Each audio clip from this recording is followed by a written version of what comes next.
Masechet Ketubot Daf Samech Daled, that we're speaking about the rebellious husband and rebellious wife who are refusing to fulfill their responsibilities either in a marriage, or now we're going to talk about getting into a marriage.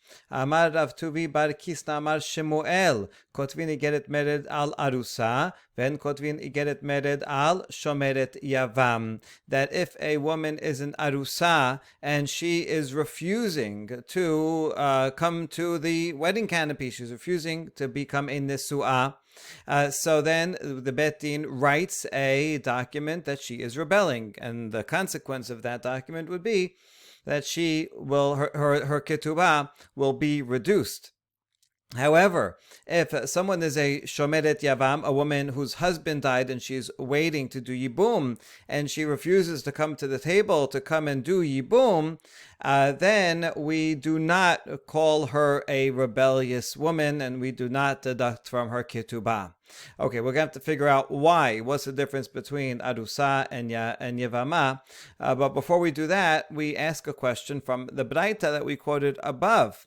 Metibe achat li Arusa unsua afilu nida, afilu chola, afilu shomeret yavam. We saw that the laws of calling someone a rebellious wife, woman, apply both to whether she is Arusa or Nesua, or also if she is Shomeret Yavam and refusing to come and do Yibum. So we have a contradiction. It's more than a contradiction. How could Shemuel go against a Baraita?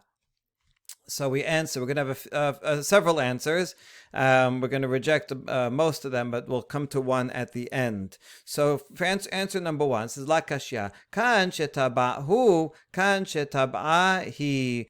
The Baraita is talking about a case where he demanded to do yibum and she's refusing. So in that case, we do call her a rebellious woman. Whereas the Shemuel statement is when she said, "Hey, let's do yibum," and he's the one refusing, where we do not call him a rebellious man. Damarav tachlifa bar avibi amar Shemuel. Here, Shemuel said another thing, so this makes sense that this would be clarifying. Tabahu nizkakin lo, tabahi and nizkakin la. When he is the one that's demanding and she's refusing, then the Bet Din does respond to his request and we call her rebellious. Whereas when she is making the request and he doesn't come to the table, then we do not respond to her and we do not call him rebellious man. So we're going to ask why what's the difference? But first we have to just explain the language. So you just said that the Shemuel statement that makes a distinction between Arusa and Yevama, in both cases Arusa are the same, that we would call that person rebellious. But the contradiction is regarding Shomeret Yavam. So we said that Shemuel's statement is talking about where she requested and he refuses to do Yibum, and that's the case where we do not call him rebellious. Hai kotvin igeret mered al arusa. But look at the language. It says al arusa, la arusa mibaya le. The equivalent case regarding arusa is, or would also be the same when she is the one requesting. But if she's the one requesting, it should have said igeret mered for an arusa, because she is requesting, hey, it's time to get married, and he is refusing. Right? Al arusa sounds like it would be against the arusa. Same thing here. Igeret mered should be le shomeret yavam. We do not write for a woman who's asking for yibum, but it should say. But al shomeret yavam sounds like it's about her, that she is the one rebelling, and so we write about her. So the language of al doesn't fit the context. We respond, ha la kashya tene la arusa. Okay, you're right. You know what? Change the language of a Shemuel statement. Instead of al, change it to le. All right, so now that the language is fixed, we ask why. Mai shena shomeret yavam de lo tamrinan le la zil la mepakadet. When she is the one requesting, hey, I want to do yibum, and he refuses, so then we can tell her, no, go away. You're not commanded in Peruot Vu. And only a man is commanded to perform Peruot Vu, not a woman. And therefore, since she is not being withheld from doing a mitzvah, so the Bet Din is not going to step in. Whereas when he says, I want to do Yibum, because I want to do Peruot Vu, and she refuses, so then she is preventing him from fulfilling a mitzvah. And so that's why we would force her. We challenge that this doesn't make sense because should apply equally to the Arusa case. And it doesn't. Arusa nameh nema la zil la mipakadet. When she demands and says, I want to get nisuin, and he is not doing nisuin, there Shemuel agreed that we do call him a rebellious man. Why? Why don't we apply the same thing? That she is not obligated in Peruot Vu, so therefore we should not step in and force him to do anything. It would be the same logic as Shomeret Yavam. So we answer, Ela beba'ame hamat ta'ana, damra ba'ena chutra liyada umara likbura. So we answer, it's true that a woman is not required in Peruot Vu, and therefore she cannot make a claim of, hey, I demand you marry me so I can fulfill Peruot Vu, but she may have a different claim. She comes with a claim and says, I need a staff in my hand for when I'm old, and I need a hoe for burial. Meaning, I need a child who will take care of me in my old age and will bury me when I die. This is the form of having Social Security, and having someone to take care of someone, take care of you after one passes, right? This is one's pension and life savings are the child, because they didn't have banks and all that. So she says, I need a child who will support me. That's why I want to have a child. And that is a legitimate claim. And she can come and make it. Some say she doesn't even have to say it explicitly. So therefore, if she's an arusa and the man is refusing to do nisuin, so she has a legitimate claim and can force him because she has to have a child to take care of her. That logic applies also to a Shomeret Yavam. She says, I need a child. It's true. I'm not required to do Peruot Vu as a woman, but I still want a child for my old age. And so she does have a claim against him. Okay, so forget this line of reasoning. Ela idi v'idi shetabahu. Rather, both sources, Shemuel and the Braita, are talking about where he is the one that is making the claim. Which makes sense. So now we can go back to the regular language, right? Al arusa means that he is asking and she's refusing, and so they're going to write a document against her. We do write it against her for arusa, but not shomeret yavam, and that goes against the braita. So now this is going to be a second answer to that challenge. Vela kashya kan lahalos vekan leyabem. The Baraita says that we do force her. That's talking about when he wants to do chalitza. Whereas Shemuel says we do not force her. That's talking about where he wants to do yibum. Damar Rabbi Pedat, Amar Rabbi Yochanan, Tabala halos niskakin lo, Tabala yabem and niskakin lo. As Rabbi Pedat said in the name of Rabbi Yochanan, when he's demanding chalitza, then we get involved and we will support him and force her to do the chalitza. But if he's demanding yibum, then she's refusing, we do not respond. We do not go in and call her rebellious and take away from her ketubah. Why not? How come we don't get involved with yibum? Because we tell him, so go and marry another woman. A man is allowed to marry two wives. He's also allowed to, even if he has a zikah to one woman, he can still go ahead and marry another. So the Bet Din will tell him, what's holding you back? Well, she's refusing to do yibum. Okay, so let her wait. You want to do yibum whenever she's ready. In the meantime, if you want to have children, you want to be married, go ahead and marry someone else. So we ask, the same logic applies to chalitza. If he wants to do chalitza and she's refusing, so then we can tell him, go and marry someone else. What's stopping you? So, you have a zikah. It's the same exact thing. So how come we would force her for chalitza but not for yibum?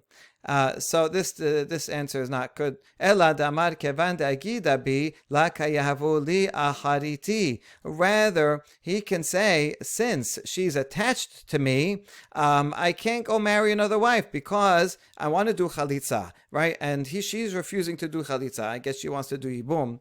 And so he says, I'm trying to, separate from her, and that I'm not going to get another wife. No one wants to go out with me or marry me because I still have chalitza. And so this other woman that any other woman that I would want to marry, will say, oh, you still have this woman you have a zikah, maybe you're going to end up doing yibum, I'm going to be a second wife, so nobody wants to marry. That's the difference. We answer, no. In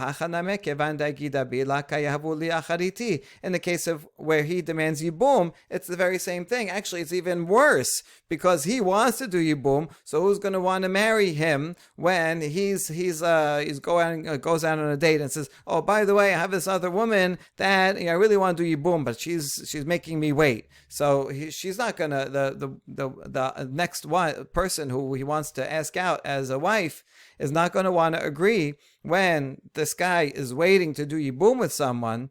So we abandon this line of reasoning and we come to our third and final answer. Ela idi ve'idi shetabat liyabem. Both Shemuel and the Baraita are talking about when he asks her to do yibum and she refuses. V'la kashya. Kan kemishna rishona. Kan kemishna acharona.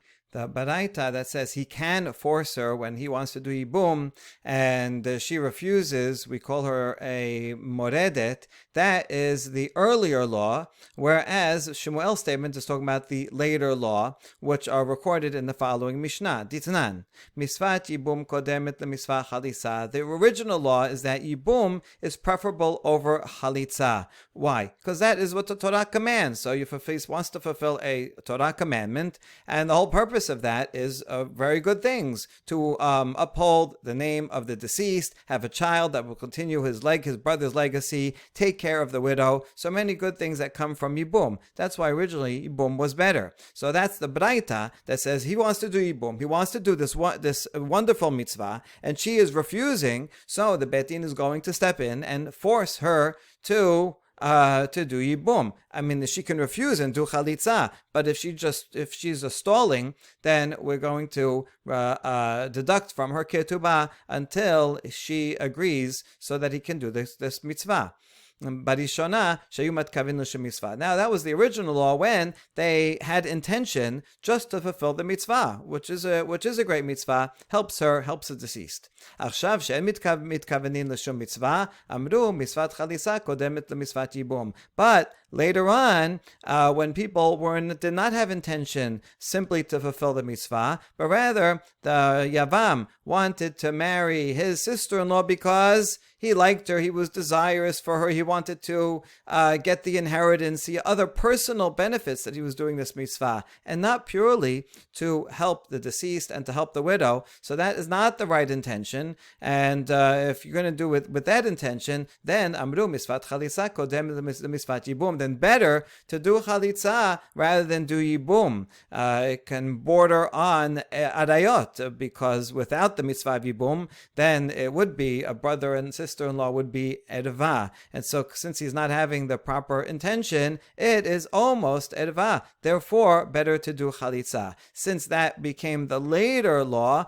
when Shemuel said that when a man who wants to do yibum and she refuses, since we, the court, the rabbis, would prefer as someone did chalitza anyway, so then we're not going to step in and give her fines and take away for her ketubah when she's refusing to come and do yibum, because we don't really want the guy to do yibum in any way. And that way, they'll end up doing chalitza, and that is the preference at that point in time. Okay, so after the other two failed attempts at resolving the contradiction, now we have a contradiction which makes sense. The Baraita is earlier and Shemuel is later, so maybe we can even date when the shift happened sometime in between. The Mishnah said that the amount that her ketubah will be reduced is 7 coins, and if he refuses, he'll have to pay an added 3 coins per week. So ad mateu pochet mai terapikin. So the Biyudah said it's not the regular zuz coins, but rather this terapikin coin. So how much is that? Amadav sheshat istira. It's the same as a istira, a small Roman coin. Well, how much is that? Kama istira, palga de zuza, it's half a zuz, which means that a Biyudah would say it's half of the amount that Tanakama says. Tanyana mehachi, the Biyudah shelosha terapikiin shehen tesha ma'in me'a v'chesi lechol yom. If you want to break it down even to an even smaller denomination, 3 terapikiin that he would have to add each week is equal to 9 ma'az, and so that would come out to spread over 6 days. We'll see why we spread over 6 days, not 7 days in a second. 9 divided by 6 would be 1.5 for each day. Amar le Rabbi Chaya bar Yosef lishmuel, ma shena'ihu de'abin le de Shabbat, u'ma shena'ihi de lahabinan la de Shabbat. We're not asking yet how come she gets deducted 7 and he only gets fined 3. That we're going to ask in a second. Right now we're asking how come she is fined for every day. We're assuming that she has to pay 7 coins, or she is reduced 7 coins, 1 for each day of the week. Whereas for the man, it's 3, a half of a coin for each day, only 6 days. So that's the question. How come we give him for Shabbat, meaning that she gets a fine even on Shabbat, but he does not.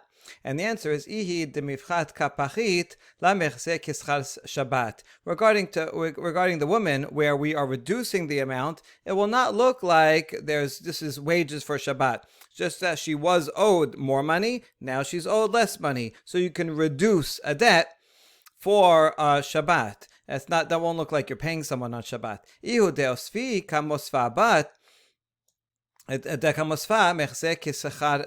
Regarding her, since you are regarding him rather, since you are adding more to the amount of the ketubah, so in the end we're obligating the man to pay more money to the woman. And if we would add that on Shabbat, it would look like he is obligated to pay for wages on Shabbat. It looks like he's paying for Shabbat specifically, and therefore, for him, we only count for 6 of the 7 days.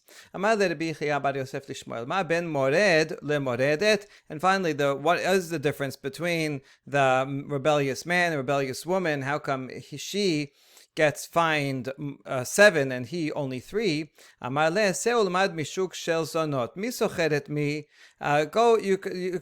look at the market of prostitutes. Who hires whom? It's the man that almost always is hiring the woman. So you see that men are more desire and are going to be more afflicted if their wives refuse them. So we're assuming here the opinion that says a mored and moredat are those who refuse marital relations with their spouses. And so if she refuses to be with him, his pain is going to be greater. So that's why the penalty will be 7. Whereas if he refuses her suffering is less, and therefore her penalty is less. And therefore the penalty that she would get is less. Or another answer is that for the man, his desire can be seen on the outside. If he's aroused, he can be embarrassed by showing. Whereas for a woman, even when she's aroused, it's not one cannot tell from outside, and that's why his pain, his psychological pain, we have to add also the possible embarrassment of being aroused in public. All right, Mishnah. Hamashre et ishto al yedeh shali is the last Mishnah here of the Perek. If a person is feeding his wife through an intermediary, a third party, for whatever reason they're not living together, but they're still married, he's still obligated to provide for her, So instead, usually if they're living together, they're having a meal together. So then they're eating all their meals together. So it's obvious what he's sharing. But if not, then you need, what's the minimum amount of food that he and clothing that he will have to give her to provide. So lo yivchot la mishene kabin chitin or ma'arba kain seorin. He has to give her not less than 2 kav. Kav is a volume measure of wheat per week, or 4 of barley. It takes more barley, more volume of barley to make the same amount of bread. Amar Rabbi Yosef lo pasak lasorin ela Rabbi Ishmael shaya samuch leEdom. Rabbi Yosef says this is only according to Rabbi Ishmael, and he was near Edom, and he's the one that talks about barley. The Gemara will explain what Edom has to do with barley.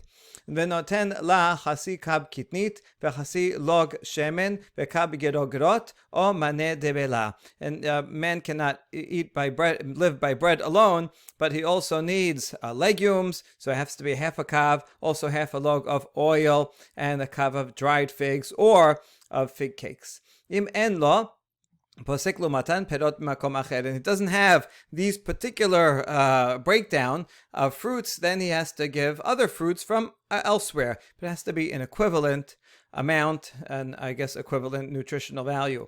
He also has to provide for her a bed, a soft mat, a hard mat. That would be a one-time thing that he has so that she can sleep. Also a cap for her head, a belt for her waist. This is what a cap might have looked like. So while those are one-time things, but shoes he has to give her every festival. 3 shoes per year. She gets new shoes. And regarding clothing, he has to allow her a budget of 50 zuz per year to renew her wardrobe. Nowadays, we have summer clothing and winter clothing made out of different materials and different weights. But in those days, they had new clothing when it's good, nice and thick. That would be used during the winter, where geshamim, rain season, is winter. Whereas once it gets worn out and now it's thin and gets holes in it, then they would still wear it, and that would be called summer clothing. So you should not buy her new clothing before the summer, because then that's going to be too hot. Ela noten la kelim shel 50 zuz bimot geshamim. Rather, buy 50 zuz worth of new clothing before the winter, and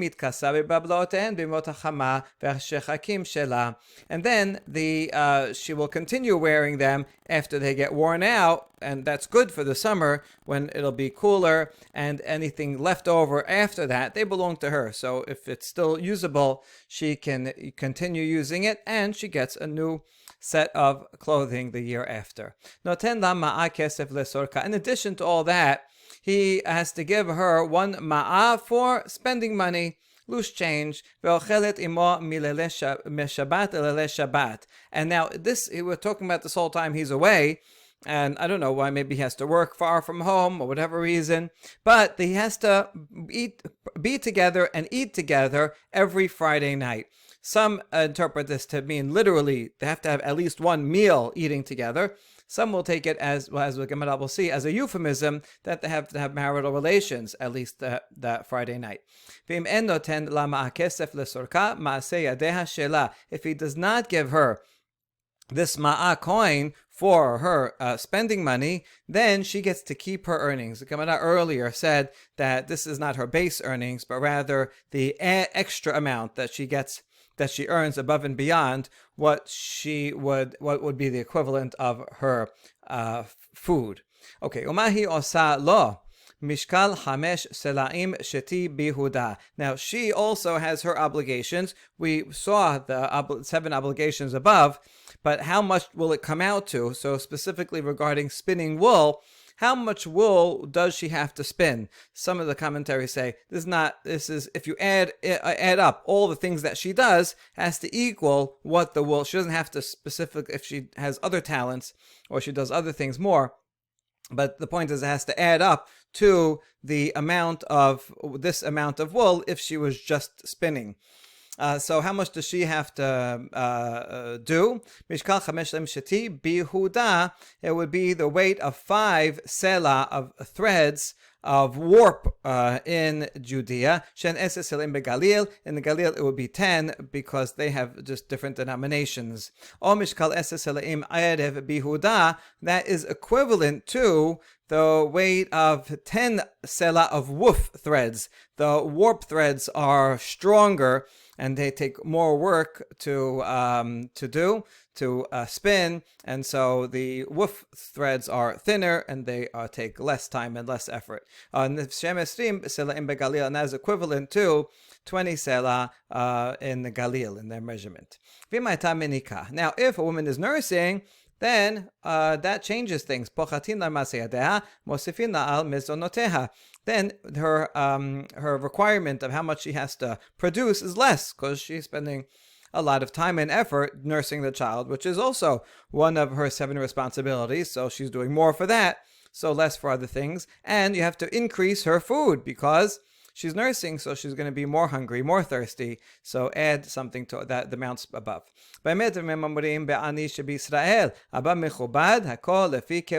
All this, these amounts that we talked about before are the minimum amount for a poor person, a poor family. But if they are a prominent family and he can afford more, then he has to give according to his prominence.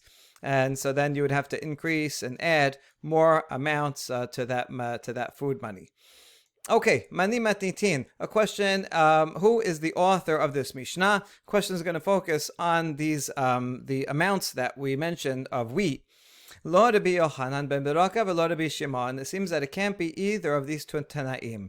Well, why so? Ditnan, we have a Mishnah in Eruvin. Mishnah is talking about Eruv Techumin. If somebody wants us to be able to walk more than 2,000 amot past the edge of his city, he can place 2 meals farther away towards one side, and then he can walk. That'll be the center of his Shabbat, would be where those meals are. Now, how much are these 2 meals? Ditnan v'chama shi'uro. Each person that wants to walk has to leave 2 meals there in that place. You can't just put 2 meals for 100 people, but you need 200 meals for 200 people, for 100 people. Okay, mezonot lachol v'lo l'Shabbat. What kind of meal? People eat different amounts on the weekday than on Shabbat, so it has to be a weekday meal. Rabbi Meir. Yehuda omer l'Shabbat v'lo lachol. Yehuda says no, the amount of bread you would eat in a Shabbat meal. V'zeh mitkavenin lakel. Now both of these are actually trying to be lenient.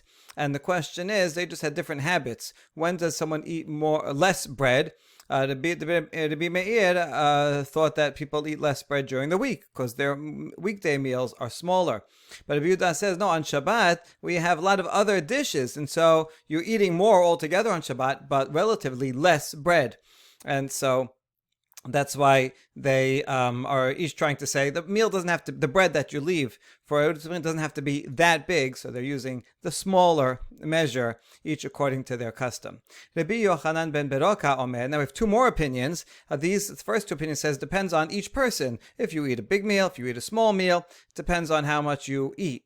But the next 2 opinions say it's a specified absolute amount for everyone. So Rabbi Yochanan ben Beroka omer kikad halakuach bepundion marba sein la sela. This would be a loaf of bread that you can buy with a pundion, a small amount of money. Now, the price of bread goes up and down depending on how much flour goes for. So you can't just say that's not sufficient to just say the amount of bread you buy for a pinjon, that goes up and down. So it means that amount of bread that you buy for a pinjon when 4 se'ah of wheat are sold for 1 selah, when that's the market price, and then whatever the amount of bread that you can buy for that. Okay, we're not going to do all the calculation here, but if you break this down, it turns into a 1/4 kav of flour is sufficient for one meal. 1/4 kav for 1 meal. So the Mishnah mentioned that he has to provide 2 kav for a woman for the entire week. So that would come out to 8 meals. Okay, we're going to question that because 8 meals is not enough for a whole week. The standard amount is 14 meals, 2 a day. Okay, Rabbi Shimon, that's why he can't be the opinion of the author of the Mishnah. Rabbi Shimon Omer, Shetei yadot lekikar mishalosh kikarot lekav. He says 2/3 of a loaf when it's 2/3 of a loaf when 3 loaves can be bought from a kav, when 3 loaves are prepared from a kav of wheat. Okay, doing the calculation there, it turns out that he would say that 1 meal is 1/9 of a kav. And so since he's providing her with 2 kabim, that would come out to 9 times 2, which is 18 meals. And so this is too many, more than the 14 required. That's the question. So now, tangent. Whatever the amount is that you say is a loaf, chetzia, the half of that loaf is going to be important for the following halachot. Lebayit hamenuga. If one enters a house that has sara'at, if you go in there for a very short time, then you will become tameh. If you go in there for longer, then not only you, but also your clothing becomes tameh. How long is called long? The amount of time that it would take to eat a peras. A peras means half of such a loaf. So depending on how big that loaf is, that would also increase or decrease this amount of time. Now, for further reference, half of a loaf, v'chasi chetzia lifsol et hageviyah. If someone eats impure food, then they become impure and cannot d'Rabbanan and cannot eat terumah. Even though food does not make a person tameh on the D'Rabbanan level, and if it's only a little bit, it'll be no problem. But if it's this amount of a half, he can't eat terumah. V'chasi chetzia, and a half of that, lekabel tumat ochalin, is the minimum amount for food that has to be that size to be susceptible to tumah. If it's smaller than that, then the food cannot become tameh from anything else. Okay, now back to the question. Maneh. According to Yochanan ben Beroka, we have only enough bread for 8 meals. We need 14. Rabbi Shimon, according to Rabbi Shimon, we allocated 18 meals, and that's way too much, more than the 14. So one's too much, one's too little. Who would say 14? לעולם רבי יוחנן בן ברוקה, וכתמר רב חיסדא, שא מהן שליש, לכן ואני החנמה, הייתי תלתה שדה עליהו. So, you know what, we can follow Rabbi Yochanan ben Beroka, who says 8 meals, but remember what Rav Chisda said in a different context, that you have to remove 1/3 for the grocer. In other words, the grocer has his fee also, which is 1/3. When the Talmud says 1/3, it actually means 50%. It means if you would have 2, so 50% of that is 1. So altogether, it's 3. It's 50% of the smaller amount. So the point is that we were calculating here the retail price. You thought you assumed that it was the retail price. Actually, it would be the wholesale price, and the wholesale price of that pundion can actually buy 50% more. So now we go from 8 and we'll add half of 8, so now we get to 12. Okay. Now this problem, we still have only 12 and we need 14. And the answer is remember, it says that they eat together on Friday night. So we can add one more to the 12 that he is bringing that food directly, paying it for it directly. All right, now we still have only 13, not 14, although it's close, but we have 2 questions on that. This is assuming that when it says they have to eat together Friday night, that's literally that they actually have to eat together Friday night.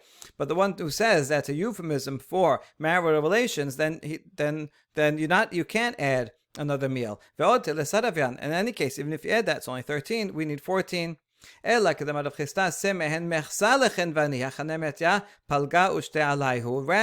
there's another statement of Rav Chisda who says that the grocer's markup is 100%. Here it says half, but by half it means that when after you add his profit, the profit would be half of the total.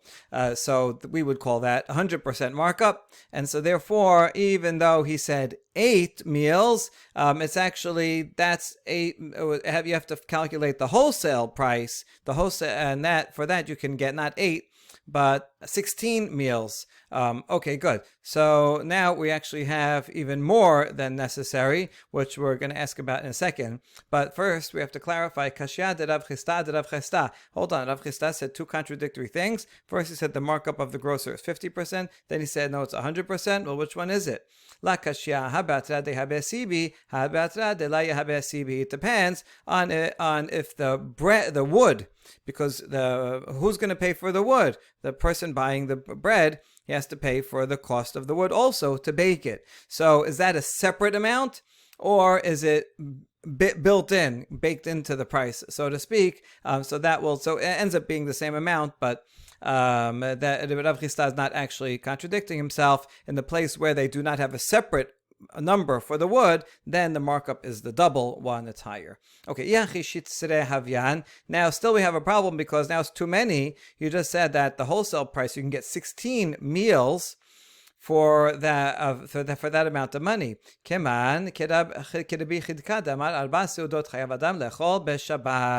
Chidka said that you actually have to eat 4 meals on Shabbat, so you have to add 2 more than usual.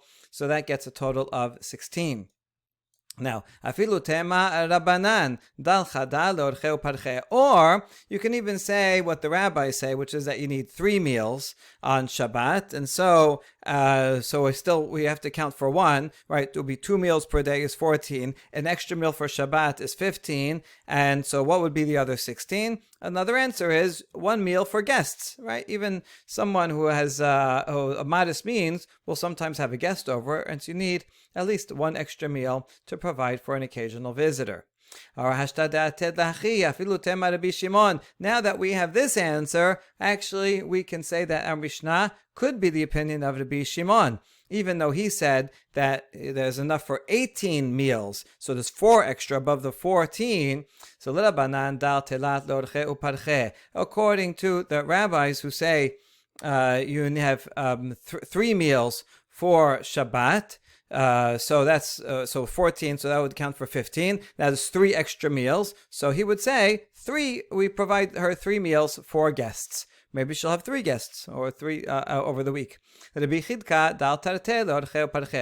Chidka, that says you need 4 meals on Shabbat, that's 2 extra. So then you provide her 2 extra for guests.